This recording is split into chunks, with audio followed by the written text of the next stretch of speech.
오늘 말씀은 전도서 3장 16절에서 22절입니다. 전도서 3장 16절에서 22절. 구약 951면입니다. 우리 함께 읽도록 하겠습니다. 시작. 또 내가 해 아래에서 보건대 재판하는 곳 거기에도 악이 있고 정의를 행하는 곳 거기에도 악이 있도다. 내가 내 마음속으로 이르기를 의인과 악인을 하나님이 심판하시리니 이는 모든 소망하는 일과 모든 행사에 때가 있음이라 하였으며 내가 내 마음속으로 이르기를 인생들의 일에 대하여 하나님이 그들을 시험하시리니 그들이 자기가 짐승과 다름이 없는 줄을 깨닫게 하려 하심이라 하였노라.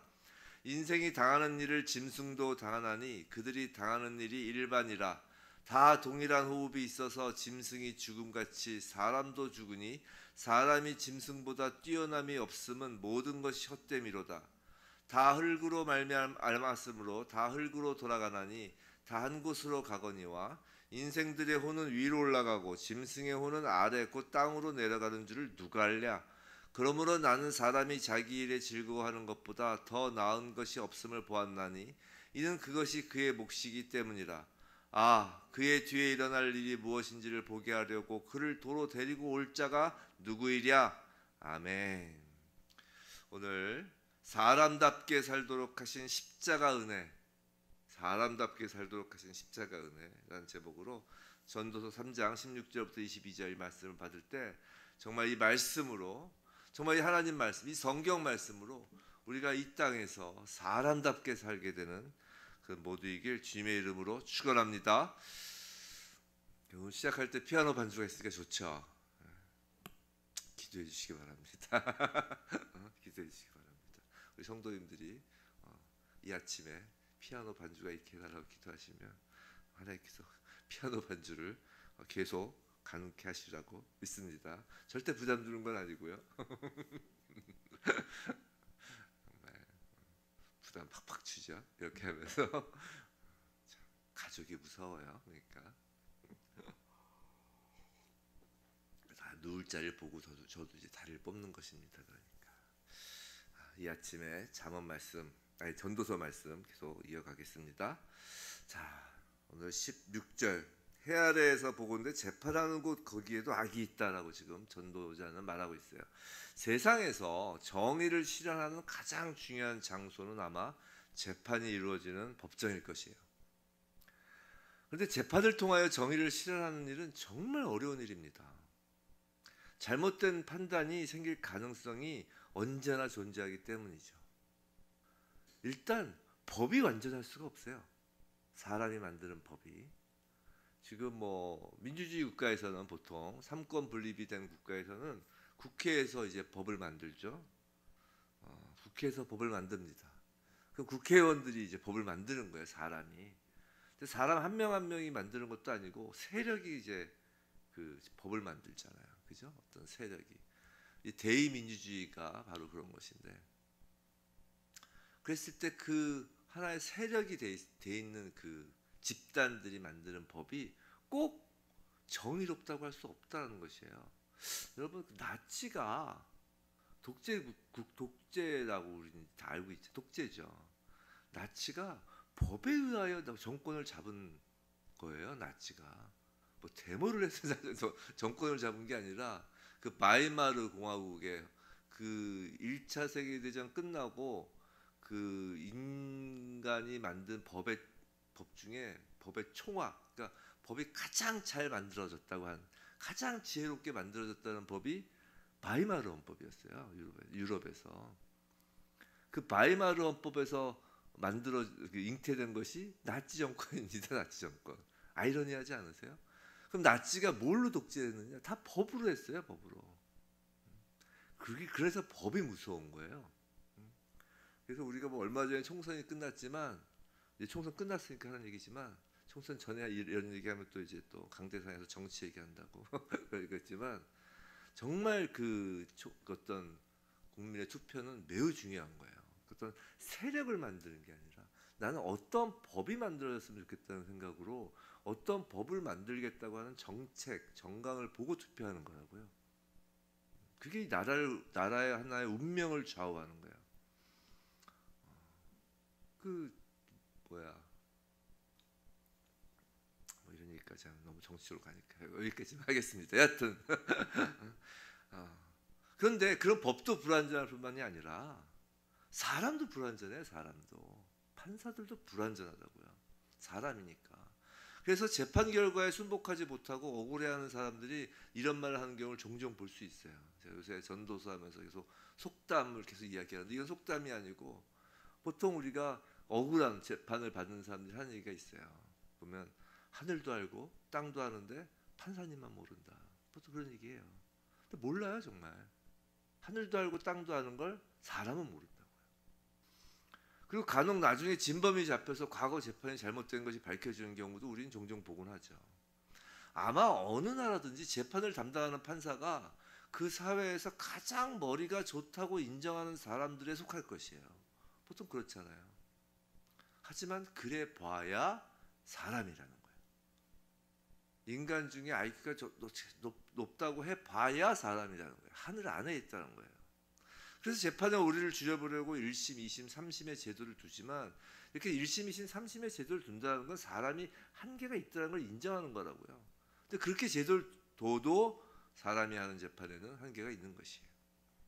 지금 해아래에서 사람이 재판하는 곳에도 악이 있을 수밖에 없다라고 고백하는 전도자가 누구예요?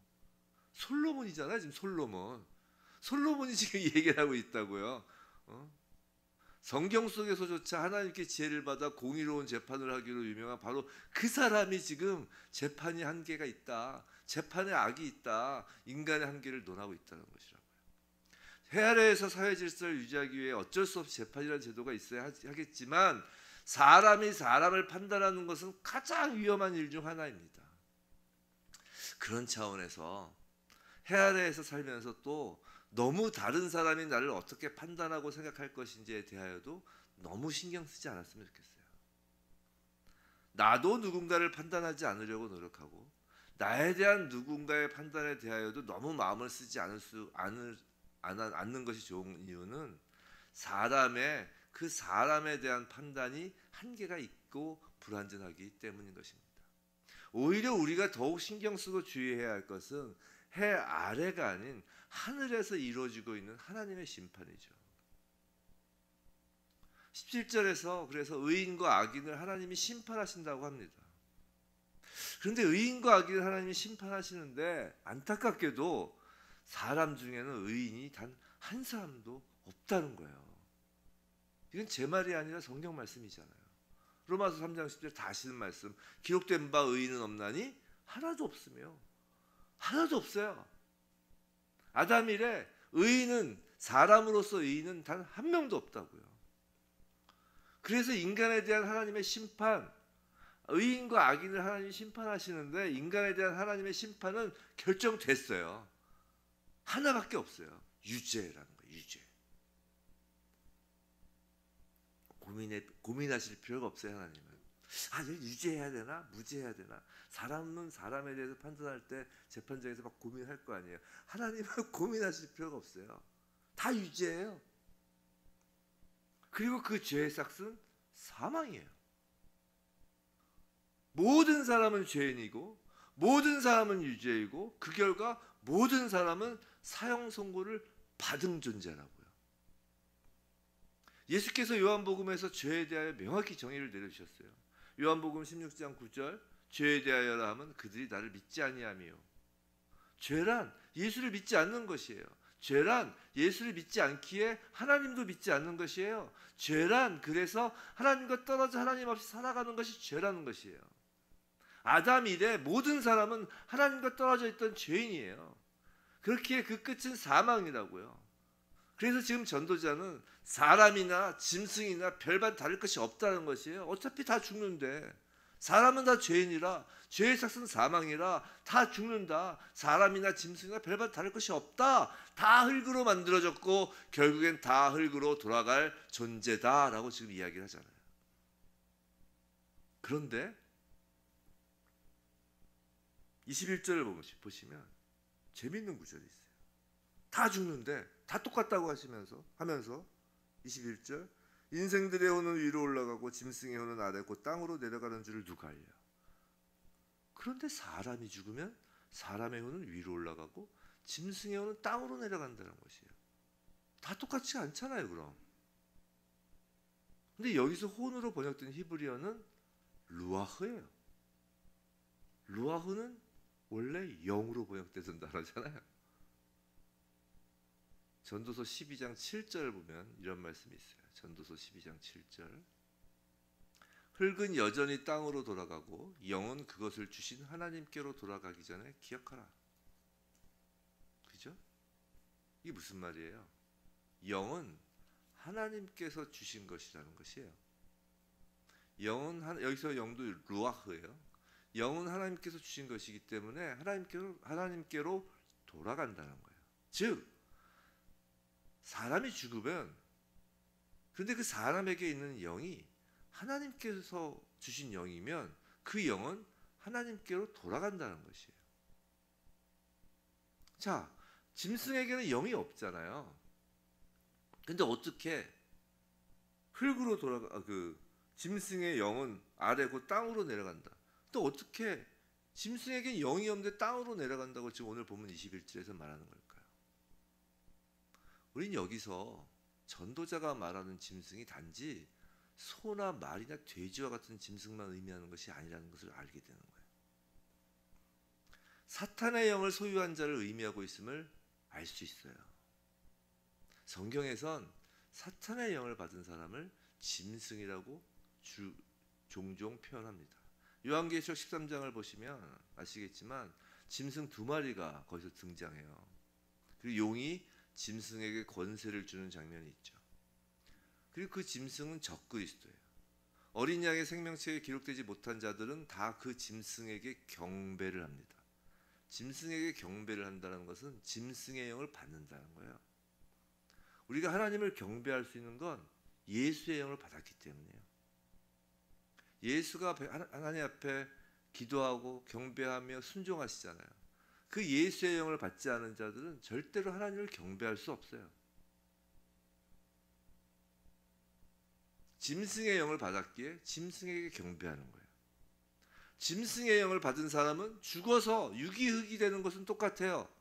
하나님의 영을 받은 자나 짐승의 영을 받은 자나 육은 죽어서 흙이 되는 것은 똑같은데 그 영은 소속이 달라요. 예수의 영을 받은 자는 하늘로부터 내려온 그 성령을 받은 자는 죽어서 그 영이 하늘로 돌아가는 것이에요. 하지만 사단의 영을 받은 자는 땅에 속한 사단에게 받은 것이므로 땅으로 내려간다는 것입니다. 18절을 보시면 내가 내 마음속으로 이르기를 인생들의 일에 대하여 하나님이 그들을 시험하시리니 그들이 자기가 짐승과 다름이 없는 줄을 깨닫게 하려 하였노라 라고 합니다. 자, 여기서 시험하다라는 단어가 재밌어요. 이 시험하다라고 번역된 히브리어는 빠라르예요. 그 원어의 그 원형이 빠라르인데 이 단어는 다양한 의미를 갖고 있어요. 그리고 그 의미들이 흥미로워요. 시험하다라는 의미도 있지만 택하다라는 의미도 있고요. 깨끗이 하다라는 의미도 있고요. 밝히다라는 의미도 있어요. 어떤 느낌이 드세요? 방금 말씀드린 의미들이 다 연관성 있는 것 같지 않아요?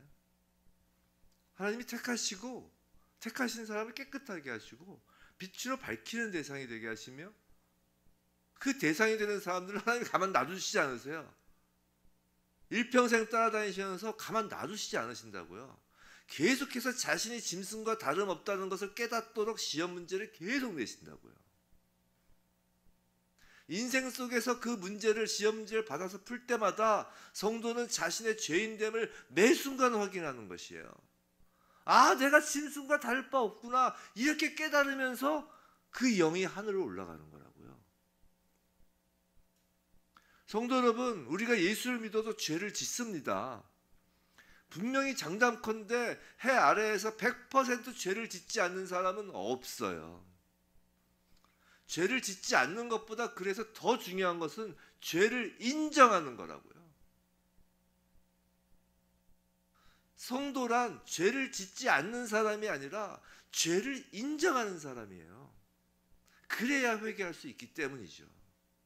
하나님께서 빠라르, 즉 택하시고 시험하셔서 인생을 살아가면서 계속하여 내가 짐승과 다를 바 없다라는 것을 깨닫고 깨끗함을 받는 자는 그제야 사단의 영을 받은 짐승이 아닌 하나님의 영을 받은 사람으로 살아간다는 것이에요. 시편 22편 6절, 나는 벌레요 사람이 아니라 사람의 비방거리요 백성의 조롱거리니이다 라고 했어요. 이 시편 22편은 메시아시잖아요. 지금 예수가 하신 예수를 언급하는 말씀이에요. 예수는 벌레라고 하셨단 말이에요. 스스로를. 나는 벌레요. 짐승도 아니에요. 나는 벌레요. 인류의 모든 죄를 안으신 예수 그리스도는 십자가에서 벌레로 죽으신 거라고요. 그런데 그 벌레 같은 존재가 되어야 할 사람은 예수님이 아니었단 말이죠. 바로 우리여야 했단 말이에요. 우리가 바로 그 벌레라는 것이에요. 지금 시편에서는 너희는 벌레야 라는 말씀하고 똑같은 거예요. 짐승도 아니에요.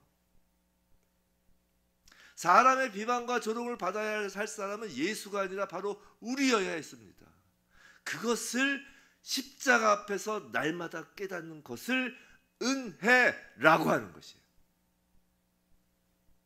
은혜는 이 땅에서 세상적으로 형통함을 얻는 것이 은혜가 아니라 날마다 십자가를 보며 내가 벌레구나라는 것을 깨닫는 것이 은혜라는 것이에요.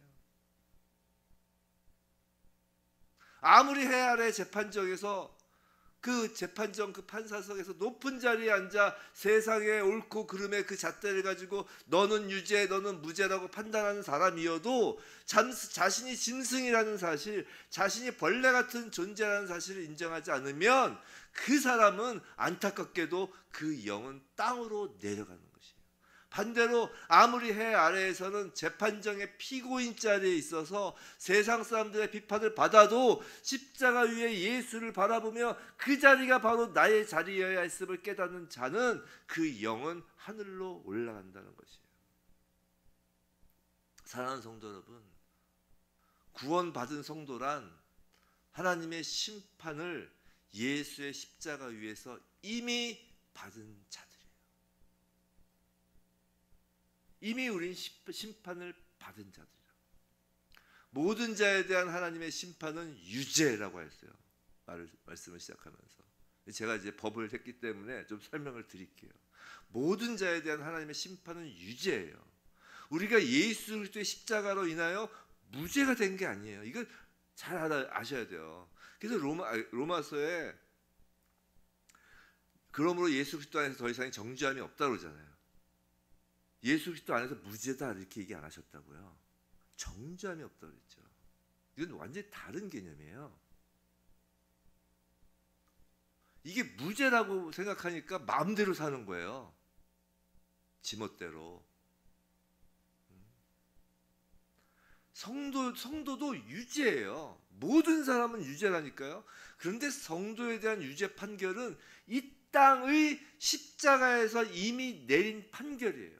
올람 되시는 그 영원하신 예수께서 이 땅에 오셔서 이 땅에 헤벨의 존재로 오셔서 벌레가 돼서 십자가에 죽으심으로 이미 내려진 판결로 형벌까지 받으신 거라고요. 이 땅에서. 근데 예수를 믿지 않는 자에 대한 유죄 판결은 예수님 재림 이후에 내려질 판결이라고요. 이미 유죄 판결은 정해졌어요.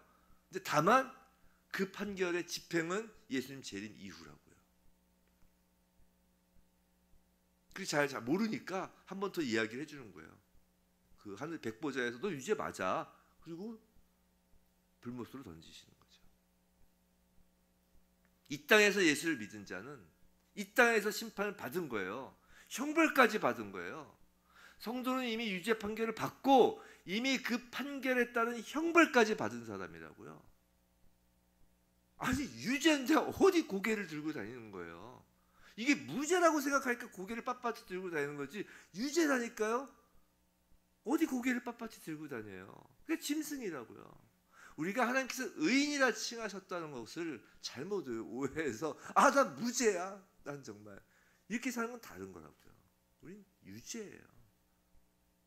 형벌까지 받은 사람이라고요. 근데 형벌을 내가 안 받았단 말이에요. 이게 은혜라니까요. 그게 고개 숙이고 다니는 거예요. 십자가에서 우리는 모든 형벌을 받았어요. 그럼 예수께서 재림하실 후에는 성도에게 어떻게 판결이 내려질까요? 판결을 안 내린다니까요. 무죄보다 더 좋은 게 뭐냐면 아예 재판의 대상이 되지 않는 거예요. 자, 무죄는 나중에 유죄의 증거가 발견되면 다시 유죄로 바뀌어요. 그렇잖아요. 무죄라고 판결했다가도 나중에 3심까지 가도 새로운 증거가 발견되잖아요. 그럼 그 무죄 선고했던 그 사람을 다시 잡아와서 형을 살려요. 유죄 판결하고. 새로운 증거. 이거 이제 전문용어로 신규성이라고 합니다. 뭐 그런 게 있어요. 그런 게 있으면 다시 데리고 와서 무죄 판결 받아도 3심까지 확정이 돼도 데리고 와서 다시 형을 살려요. 위증하고 막 그래 막 죄를 감췄다 할지라도. 그러니까 무죄보다 더 좋은 건 아예 재판을 받지 않는 거예요. 그렇잖아요. 아예 재판을 받지 않는다는 건 뭐냐면 유죄 판결을 받고 형벌 받으면 그거에 대해서는 절대 다시 물을 수가 없어요. 세상 법정에서도 그렇잖아요. 유죄를 받고 형벌을 받은 자는 그 유죄했던 걸 다시 끄집어내서 죄를 못 준다고요. 기껏 해봐야 조선시대 했던 게 부관참시죠. 근데 부관참시 해봐야 뭐 그냥 뼈 부셔봐야 뭐하겠어요. 그건 형벌도 그건 뭐 사람에 대한 형벌이 아니잖아요, 사실. 후손들에 대한 감정적 형벌이지. 죽은 자에게 뭔 상관이 있어요, 그게. 이미 유죄 판결 받고 형벌을 받았기 때문에 하늘 보좌에 올라가면은 이제 예수님께서 딱 보시고 쟤 형벌 받았어요. 쟤 때문에 내가 죽은 거예요. 딱 그런다고요. 쟤 때문에 내가 죽은 거예요. 우린 백보자 앞에 가서도 고개 숙이고 가는 거예요. 딱 그 음성이 들려야 돼요. 어떤 목사님이 그 비유 하시는데 제가 늘 그 비유에 가슴이 철렁 내려앉았습니다. 뭐냐면 외국 목사님이 한 거라 백악관을 비유로 들더라고요. 내가 백악관의 대통령을 안단 말이야. 내가 백악관에 갔어요. 그래가지고 이제 그 경비한테 내가 대통령 안다. 내가 만나야 된다. 만나야 된다니까 그 경비원이 안 보내주죠. 내가 안다는 주장만 가지고는 백악관 문을 안 열어주는 거예요. 근데 안에서 대통령이 이렇게 뻘꼼히 보고 있다가 자기 친구가 온 거예요. 그래서 대통령이 그 경비원한테 야, 내 친구야 들여보내. 그럼 이제 들어간다는 거죠. 내가 예수를 아느냐 아는 것보다 더 중요한 건 예수가 나를 인정하는 게 더 중요한 거예요. 그래서 우리가 늘 평안 가운데 신앙생활을 하긴 하지만 늘 예수 앞에서 떨리는 마음으로 지내는 거예요. 예수가 나를 알아야 돼요. 우리가 이렇게 예수 재림답게 했을 때 예수님이 저를 보고 제 때문에 내가 죽은 거예요 하면 그냥 들어가는 거예요. 이미 형벌을 받았기 때문에 판결을 안 해요. 그 이름이 어디에 기록되어 있다고요? 어린 양 예수의 생명책에 기록되어 있는 이름이 그 이름인 거예요. 어린 양 예수의 생명책으로 기록된 자가 사람인 거예요. 다시 죄를 묻지 않습니다. 그 은혜를 받은 사람은 그럼 이 땅에서 어떻게 살 수 있을까요? 넘치는 기쁨으로 사는 거예요. 그걸 보여주는 게 하나님을 두려워하고 이 땅에서 기쁨으로 사는 모습이에요. 사람은 하나님을 두려워해야 돼요. 그리고 이 땅에서는 기쁨으로 사는 거예요. 왜냐하면 왜 사람이 하나님을 두려워해야 되냐면 십자가에서 하나님의 그 진노하심을 봤거든요. 십자가에서 예수 그리스도 위에 떨어지는 하나님의 그 심판을 받기 때문에 사람은 하나님을 두려워하는 것이에요. 한편으로는 그 십자가 위에서 나의 죄가 형벌을 받아 사해진 것을 보았기 때문에 기뻐하는 거라고요. 사랑과 공의를 십자가에서 본 거라고요. 그 증표는 우리가 이 땅에서 기쁨으로 사는 거예요. 이제 사람이거든요. 그래서 22절 예수를 믿어 이 땅에서 하나님의 심판을 받은 우리에게 주어진 몫은 그 상급에서 몫이라는 의미는 상급이라는 뜻인데 우리의 상급은 기쁨이라는 것이에요. 사람답게 이제 사는 기쁨이에요. 내가 짐승이라고 여기며 교만한 사람은 그 교만으로 인한 기쁨은 짐승이 갖는 기쁨이에요. 근데 내가 짐승이라고 여기며 회개로 인한 내가 회개할 수 있는 존재라는 것으로 기뻐하는 사람은 이제 사람으로 사는 것입니다. 성경에서 이야기하는 기쁨은 세상의 쾌락적인 기쁨과 달라요. 그냥 너무 좋아 이런 긍정적 기쁨이 아니에요. 성경에서 이야기하는 기쁨은 비통한 기쁨입니다. 십자가를 바라보는 기쁨이에요. 항상 기뻐하라라고 하니까 그냥 항상 하고 해야 되는 거라고 생각하는데 그런 기쁨이 아니에요. 날마다 십자가를 바라보며 십자가에서 벌레가 되셔 돌아가신 죽으신 예수 그리스도를 바라보며 저기가 내 자리였다는 걸 깨달으며 갖는 기쁨이에요. 성경에서 말하는 기쁨은 눈물을 흘리는 기쁨이라고요. 철없이 세상적으로 뭐 잘됐다고 뭐 하나 잘됐다고 막 웃는 기쁨이 아니에요. 찢어지는 기쁨이라고. 가슴이 찢어지는. 부디 날마다 십자가를 바라보며 짐승과 같은 나의 모습을 발견하고 늘 회개하며 이 땅에서 사람으로서, 이 땅에서 짐승이 아닌 사람으로서 사는 모두에게 주님의 이름으로 축원합니다.